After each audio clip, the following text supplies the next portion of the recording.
This is video number 5 for a property in Treannadullagh, Drumkeeran for Chris Bailey. So I have made some revisions. So this is revision A to the report, and I've made some revisions just to summarize the guidance.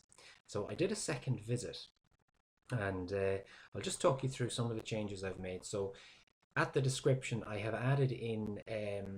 I took a dimension survey on site just to have it, and just so I could show you the buildup of the walls. So the stone walls are generally, about 560 mil thick, and this like I said, this is the west gable wall here, and the east gable wall, and they're about 560 570 thick.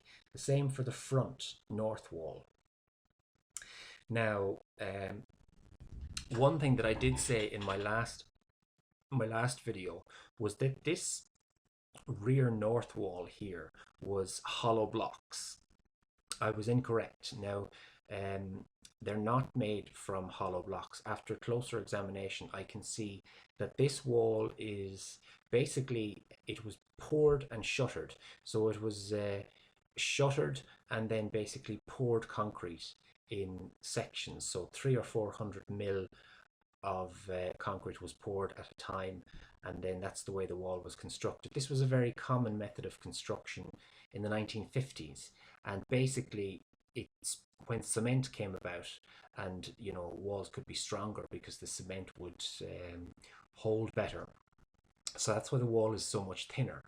And the aggregate that was used oftentimes in these old stone walls was oftentimes just something that had been taken from a local riverbed.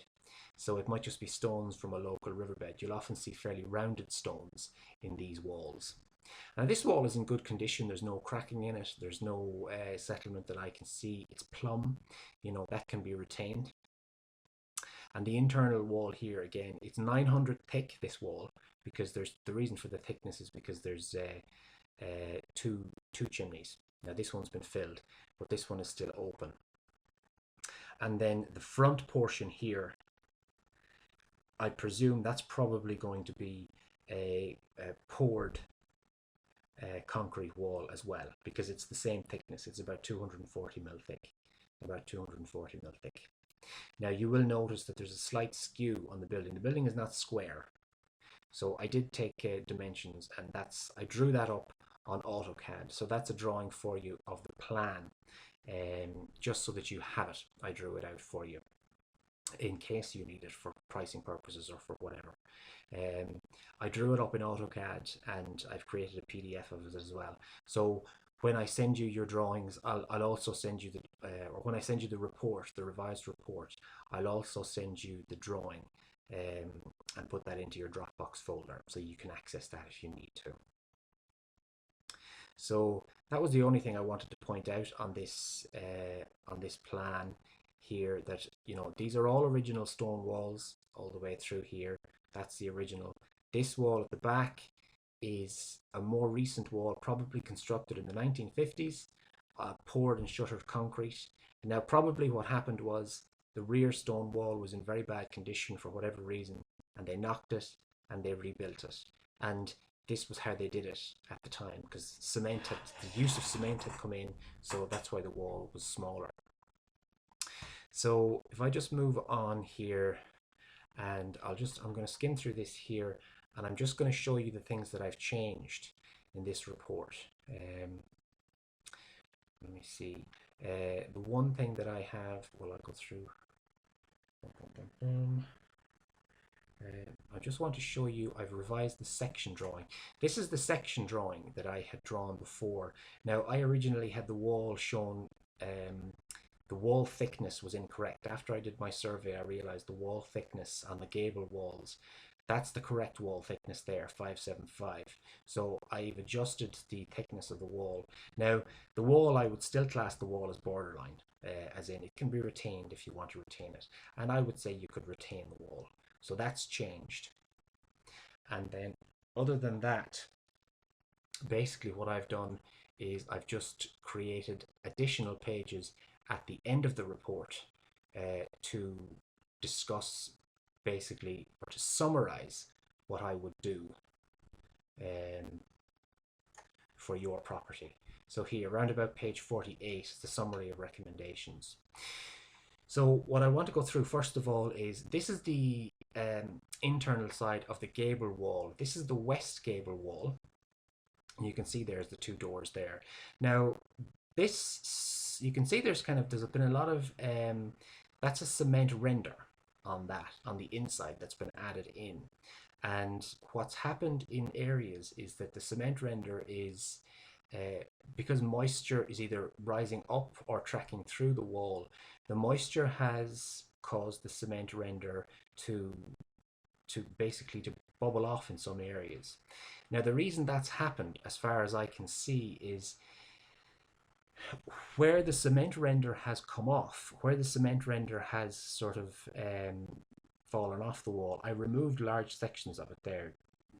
You can see it, where it's come off coincides with areas where the stone is actually like a slate stone. That stone there is like a slate stone.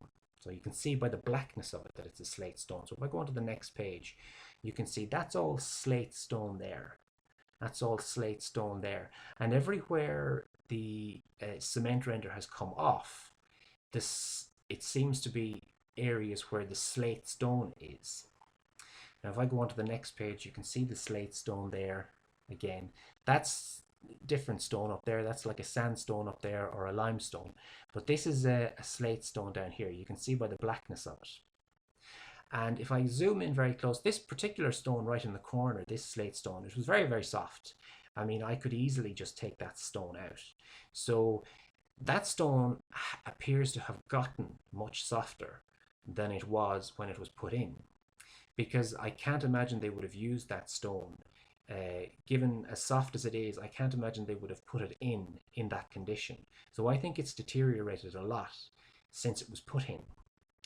Now, apart from, like, I think that basically what's happening here is because this type of stone is layered. You can almost see the layers in it there. Because that stone is layered, basically what's happening is any moisture that comes in is probably penetrating the layers and tracking across, and that's why the moisture is coming into the inside of the wall and damaging the cement render.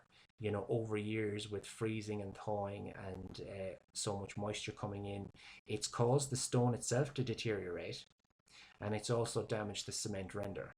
So that seems to be the reason for the damage on the inside. It's because of the use of this slate stone. So now the question is, I suppose, what to do about it. Before I go on and talk about what to do about it, I'll just point out here, this is a neighbouring property. And the neighbouring property has a similar situation. And I was actually speaking to the neighbour. The neighbour's name is Kevin Harkin here. He's a young fella. He's only about 44 or something like that. So he was telling me this is the front elevation here. They have actually used a mixture of the same kind of stuff. There's limestone or sandstone, but there's also slate stone here. You can see the very black slate stone. So if I go into a closer picture, you can see the slate stone here and here. And the next page is an even closer view. This is the neighbour's property, and you can see here the layers. You can see the banding. Okay, so basically this stone, you know, might have been just taken from a local riverbed or from a local quarry, and it's this stone is relatively soft compared to the other stone around it, the sandstone or limestone. This stone is relatively soft, and I notice on this property that what's happening is it's weathering. You'll notice that all of this, there's a lime render on this building. All of the render on the front has kind of spalled off the front of this, and it's been pushed off, I think, mostly because of the rising damp has probably caused this slate to expand and to take moisture, and the render has just delaminated and fallen off. And you'll notice the edges of this stone are also starting to weather and deteriorate with the freeze-thaw cycle. So I don't know what he's going to do here. I think he talked about just putting a render over it to protect it. So I would agree with him, putting a lime render over it to protect it, and also to construct in a French drain on the front of it to reduce the water table, similar to what we're doing on your own. But that just points out that it's sort of it's a common building practice in the area, and those slate stones are deteriorating quicker. Now, this is the neighboring property again. That's the same building, but at the rear, and you can see at the rear where they've got sandstone here back at the rear of it. This stone is in much better condition. It hasn't really deteriorated that much at all. So the problem does seem to be with the slate stone. So now we have to ask ourselves, well, what are we going to do about it? What's causing that slate stone to deteriorate? And what are we going to do about it? So I think I'll just stop this video here, and I'll continue on in video 6 in the next video. All right.